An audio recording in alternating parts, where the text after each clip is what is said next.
कई साल पहले कलकत्ता में एक 21 मंजिला ऊंची इमारत किसी एक्सीडेंट की वजह से आग लग गया था। आग इतना तेज फैल चुका था कि उस पूरे बिल्डिंग में से सिर्फ 12 लोग ही बचा। ये सब हो जाने के बाद वो बिल्डिंग पूरा का पूरा खाली हो गया और उस बिल्डिंग के बगल में और 2 बिल्डिंग था। उस 2 बिल्डिंग में भी लोग रहता था और वहाँ का लोग कहता था कि उस बिल्डिंग में से अजीब अजीब आवाज और कई लोगों की रोने का शब्द सुनाई देता था। ऐसे ही उस बिल्डिंग के आसपास के लोगों में डर फैला था और उस बिल्डिंग में कोई नहीं जाता था और उस बिल्डिंग के बगल वाले बिल्डिंग में जो लोग रहता था उस बिल्डिंग की तरफ जो खिड़कियां हुआ करता था वो कभी नहीं खुलता था। और उस जले हुए बिल्डिंग के बगल वाले 2 बिल्डिंग में से एक बिल्डिंग में अभिषेक नाम का एक लड़का कलकत्ता में आया था नौकरी करने के लिए और वो वहां रह रहा था। अभिषेक कुछ दिन पहले उसका दोस्त अजय को फोन किया था कलकत्ता आने के लिए और उसको एड्रेस भी दिया था, लेकिन वो अभी तक आया नहीं।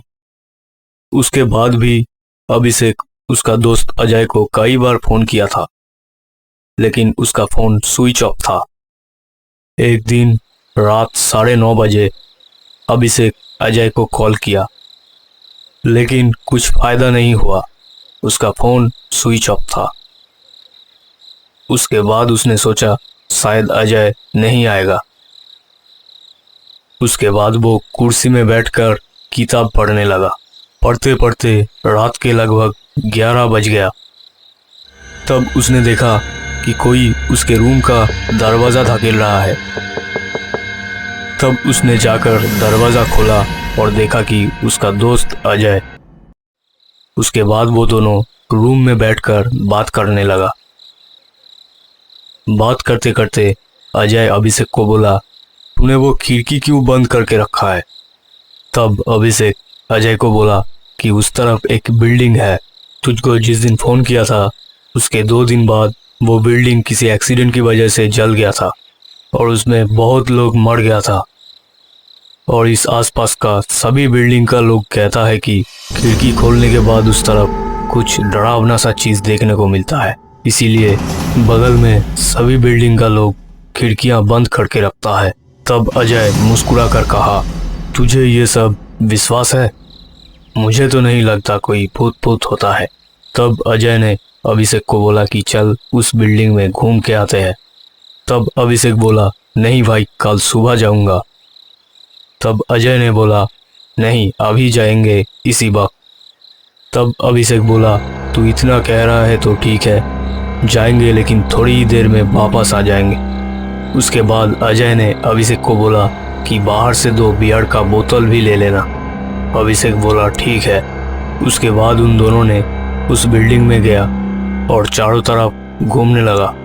घूमते घूमते उन दोनों ने देखा कि बिल्डिंग का एक भी दरवाज़ा और खिड़कियां नहीं रहा, सब जल गया है और बाहर के तुलना में उस बिल्डिंग के अंदर बहुत ठंड था।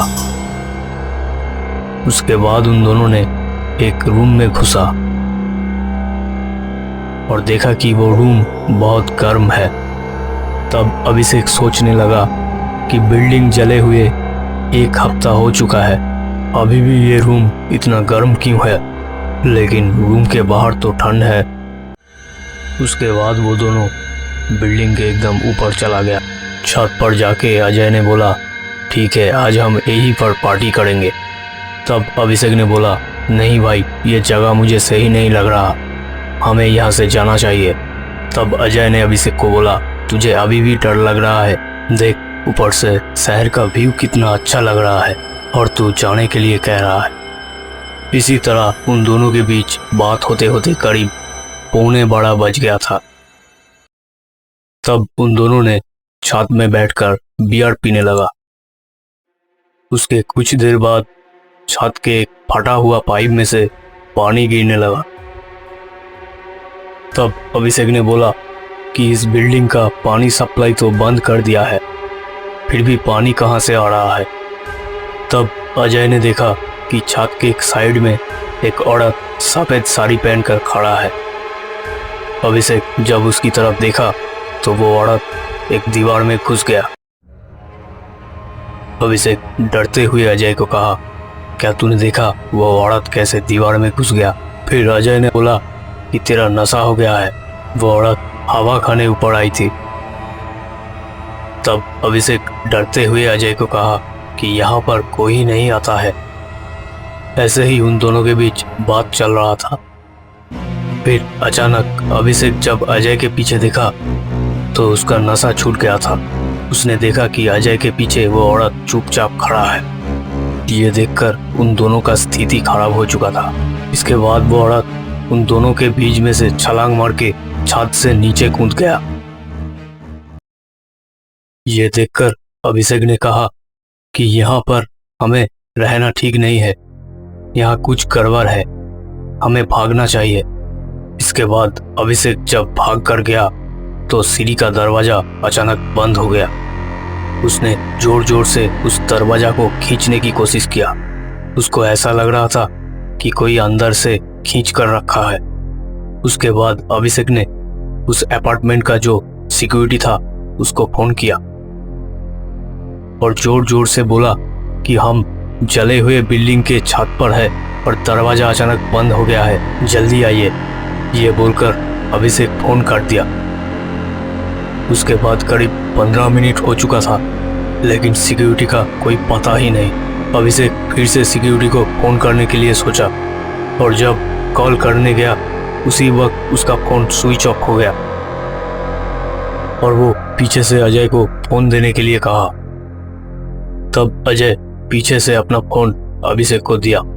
उसके बाद अभिषेक ने देखा कि अजय का फोन पूरा जला हुआ है और वो तुरंत जब पीछे मुड़कर देखा तो उसका रूममेट खड़े हो गया। उसने देखा कि अजय का चेहरा पूरा जला हुआ है। तब अभिषेक ने डर के मारे कांपते हुए बोला, तेरा चेहरा ऐसा क्यों हो गया है? तेरा फोन जल कैसे गया? तब अजय ने बोला, क्यों तुझे याद नहीं जब तूने मुझे कलकत्ता आने के लिए बोला था? उसके एक दिन बाद ही मैं आ गया था, लेकिन तूने मुझे गलत एड्रेस दिया था। तू जो बिल्डिंग पर रहता है उसका नंबर था 21B और तू मुझे दिया था 21D और इस गलत एड्रेस की वजह से मैं इस बिल्डिंग पर आ गया था और तुझको चारों तरफ ढूंढ रहा था। उसी वक्त इस बिल्डिंग में आग लग गई थी और मैं यहाँ से बाहर नहीं निकल पाया। तेरा एक छोटा सा गलती की वजह से मेरी जान चली गई। उसके बाद अभिषेक जोर जोर से चिल्लाने लगा और अगले दिन सुबह जब सिक्योरिटी छत पर उठकर देखा कि वहां पर 2 बियर का बोतल पड़ा था। सीढ़ी का दरवाजा भी खुला था, लेकिन सिक्योरिटी को उस लड़के का पता नहीं चला जिस लड़के ने कल रात उसे फोन किया था।